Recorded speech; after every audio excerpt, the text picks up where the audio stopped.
Hello' guys, ৰিংকুল Sharma চেনেলটোৰ মই স্বাগতম জনাইছোঁ। আজি আপোনালোকক মোৰ সৌহত পৰা 10খন হিমেন বৰা ছাৰৰ ভাল লগা কিতাপ আপোনালোকক দেখুৱাব বিচাৰিছোঁ। আহক চাওঁ আৰু লগতে কওঁ যে যিসকল দৰ্শকে আমাৰ চেনেলটো ছাবস্ক্ৰাইব কৰা নাই তেওঁলোকে আমাৰ চেনেলটো ছাবস্ক্ৰাইব কৰি থ'ব, তেতিয়া আপোনালোকে আমাৰ চেনেলৰ ভিডিঅ'বোৰ পাই থাকিব। ব'লক এতিয়া আমি কিতাপবোৰ চাওঁ। কি কিতাপ আছে আমাৰ। প্ৰথম কিতাপখন আমি ওলাইছোঁ। প্ৰথম কিতাপখন আছে আমাৰ জীৱনৰ সাধনা। হিমেন বৰা ছাৰৰে।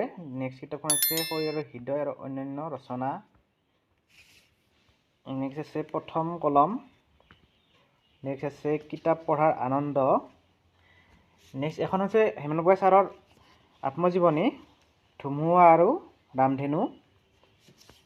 এইখন হৈছে প্ৰজ্ঞাহৰণা। এখন বিৰাট ভাল লাগে পঢ়ি, বহুত ভাল লাগে। নেক্সট আছে সুস্থ দেহত সুস্থ মন।